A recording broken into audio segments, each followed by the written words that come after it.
Olá, eu sou o Vinícius Moreira, professor de pediatria e editor do Afia Ped Papers. Hoje estamos aqui nesse videocast para falar de um assunto bem interessante, que é o megacólon agangliônico. Isso, nas palavras, quem vai conduzir hoje é o nosso querido professor Cadu. Fala aí, Cadu. Tudo bom, Vinícius? Tudo bom, pessoal? Prazer, Cadu Carlomagno aqui, pediatra neonatologista também da Afia Ped Papers.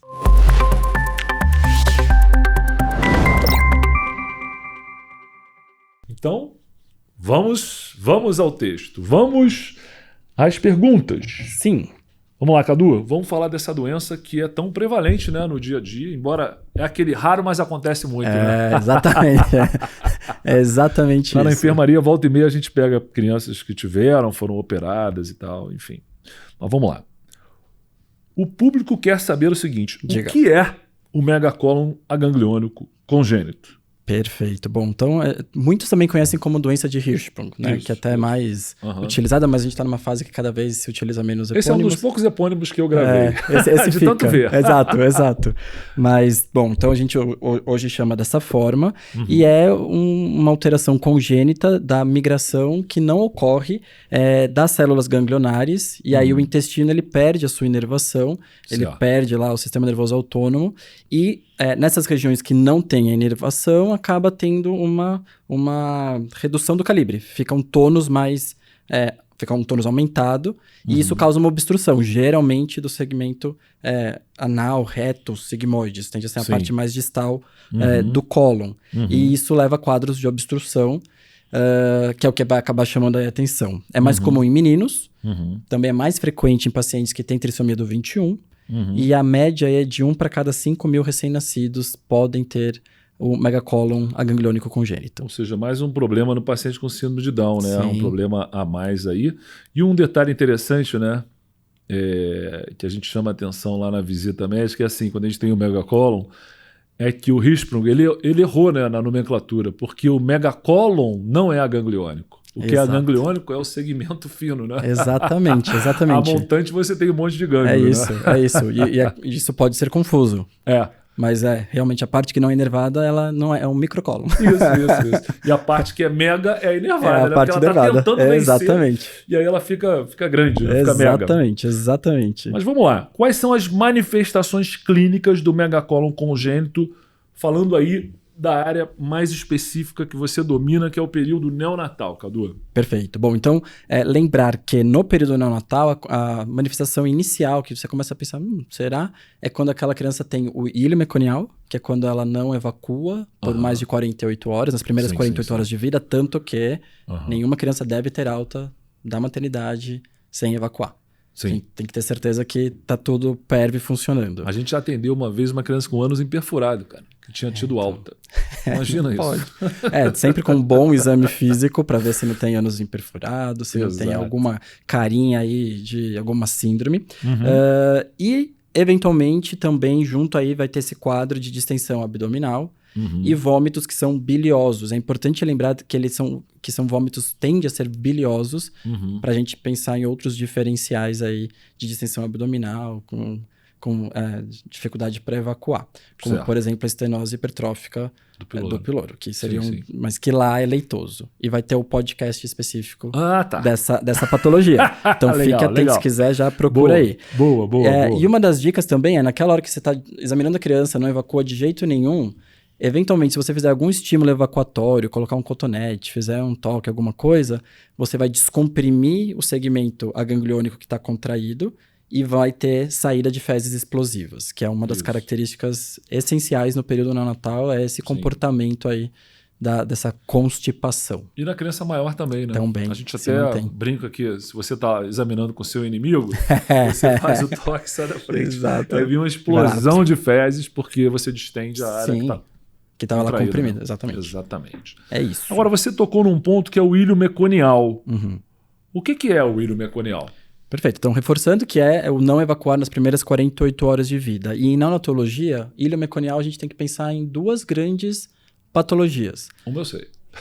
que é Fibrose cística. Fibrose cística. Esse é um dos grandes diferenciais. De prova e de dia a dia. Que né? cai bastante em prova e que a gente tem que sempre pensar. E justamente o Hirschsprung. Mas daí, os diferenciais seriam basicamente que na fibrose cística a gente tem a chance de ter um diagnóstico laboratorial mais precoce, porque é avaliado no teste do pezinho. Exato. E se o RT for aumentado, você repete, continua sendo aumentado. Pode até eventualmente pedir um sódio cloro no suor e fecha o diagnóstico. Hirschsprung já é mais difícil fazer o diagnóstico. O diagnóstico que a gente vai comentar logo mais, ele é um pouquinho mais invasivo para você conseguir de fato fazer o diagnóstico. Então a gente pode demorar um pouquinho mais para isso. E sempre essa questão aí do estímulo evacuatório, porque na fibrose cística, se você faz o estímulo evacuatório, muitas vezes a criança continua sem evacuar, porque as fezes elas são mais densas, desidratadas por todas as alterações E você não tem aquele segmento contraído, né? Você tem distensão total, né? É isso mesmo. Exato. E aí é assim que a gente pode diferenciar as duas coisas. Mas o recado é não se dá alta para criança em ilho meconial. Você primeiro entende se ela vai começar a evacuar ou não. Fica 48 internado. horas é o tempo? 48 horas. 48 horas. Exatamente. Tá certo. E quais são as manifestações clínicas do megacólon congênito se a gente pensar em além do período neonatal, né? Perfeito. Então, assim, no período pós-neonatal, são crianças que vão continuar tendo constipação crônica, e muitas vezes é isso, né? Elas continuam só evacuando com estímulo evacuatório, é quando saem as fezes explosivas. Também mantém um quadro de distensão abdominal, e isso já é tão prolongado que começa a alterar o seu crescimento. Então, são crianças que começam a cair nas curvas de peso, nas curvas de estatura, que hoje em dia tem o termo do faltering growth, que é aquela criança que não cresce adequadamente. Eu conhecia mais como failure to thrive. Failure to thrive. O antigo failure to thrive agora é mais faltering growth. Que é tudo inglês difícil. Tá certo, Mas é isso, aquela criança que não tá indo bem e que tem esses quadros crônicos que vai ser mantido enquanto você não fizer o diagnóstico e não fizer o tratamento. Na criança maior, um detalhe interessante também é que a constipação, para a gente pensar no Hirschsprung, ela é algo que começou desde sempre. Isso. Né? Não é uma constipação, sempre. Uma criança de 3 anos que começou a ficar constipada. Exato.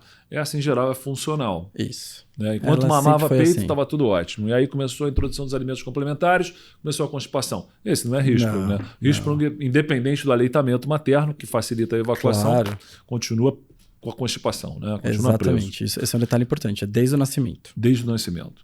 E aí, a gente está desconfiado de Hirschsprung. Como é que a gente faz o diagnóstico? Muito bom. Então, o que seria o ideal aí? Começa-se sempre pelo raio-x de abdômen. Raio-x simples de abdômen, que vai ter achados inespecíficos de distensão abdominal. Ter uma distensão. Então, alças intestinais de diâmetros maiores, muitas vezes do tamanho maior do que o corpo vertebral, para a gente saber que ela está distendida. Certo. E é muito frequente não ter ar no reto, porque está tudo lá contraído e não chega.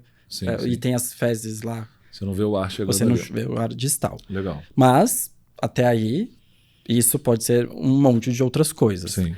Muitos pensam que o diagnóstico vai ser a manometria anorretal, mas não é aí que a gente chega no diagnóstico também. Ela vai ser importante para descartar. Se você faz uma manometria anorretal e você vê que o segmento está relaxado, então não é Hirschsprung.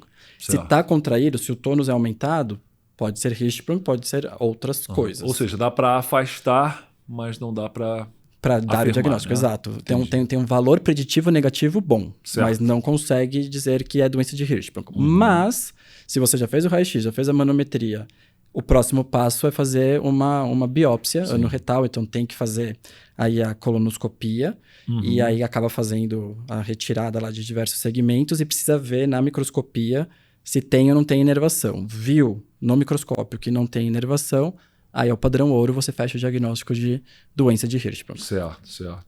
Então, acho que isso é importante o pessoal ter na cabeça, né? Para fazer o diagnóstico tem que ter a anatomopatologia. Exato, né? Não tem como mostrando a ausência lá das células ganglionares naquele segmento. E o ideal é que defina até onde que não tem célula ganglionária. Exatamente, porque isso vai ter impacto no tratamento. Perfeito. E aí, por falar em tratamento, qual seria o tratamento do Hirschsprung? Então o tratamento é completamente cirúrgico. Não tem nada do ponto de vista clínico, não tem uma medicação, não tem um tipo de alimento, não tem nada exceto... Não é uma constipação funcional. Não, é anatômico, é uma questão completamente antifisiológica, né? Que você precisa resolver. Então, eles precisam no intraoperatório entender quais são os segmentos alterados, os que estão contraídos e que não têm inervação. Idealmente, se faz a ressecção, a enterectomia dessas regiões e tenta fazer anastomose primária, de novo, reconectando com a região anal. Ou uma colostomia, né? Eu atendo muita criança com colostomia, mas provavelmente é uma amostra enviesada, porque são os pacientes que internam para poder operar, fazer a reconstrução. Perfeito. Então, perfeito. Então são os que não conseguiram no primeiro tempo. Cadê eles? Eles não vêm para mim. Exatamente. Não mas alguns felizardos conseguem de primeiro tempo, mas claro que não são todos, mas é isso que vai resolver. É cirúrgico, não tem nada do ponto de vista clínico. Faz ou a anastomose término-terminal ou uma colostomia para um rebaixamento posterior. Exatamente. Né? No futuro. Sim. Muito bem. Então, é uma doença importante, né? Sim, que cai bastante em prova. Hirschsprung é um nome... Vocês têm usado na maternidade esse nome? Não? A gente ainda usa, né? A gente usa. Eu uso direto. A gente ainda fala. E lembrar que essa constipação é desde o início da vida. Desde o início da vida. Diferente da constipação funcional. Fazer o diagnóstico diferencial na fase neonatal tem realmente a fibrose cística, o ilho meconial, né? Mas tem essa característica que você falou de fezes explosivas ao estímulo, né? Isso resolve. Sai da frente. Sai da frente. Muito bem. E reforçar o diagnóstico definitivo pela biópsia, né? Sim. Eu me lembro que há algumas décadas atrás, o pessoal fechava muito o diagnóstico fazendo aquele clister opaco, né? O clister que desenhava desde o ânus em diante, até aparecer aquele cone de transição, né? Onde você tinha primeiro uma área contraída e depois a montante, a dilatação. Então você via como se fosse um cone de transição. Sim. Isso foi muito usado como suficiente para o diagnóstico, mas depois se viu que não, que precisa da biópsia e definir melhor não só o diagnóstico, mas a extensão da doença. Exatamente. Né? É isso aí. Muito bem. É isso, pessoal. Esse foi mais um videocast comigo, professor Vinícius e professor Cadu, falando sobre a doença de Hirschsprung, aquela que é rara, mas acontece muito. Até mais. Até a próxima.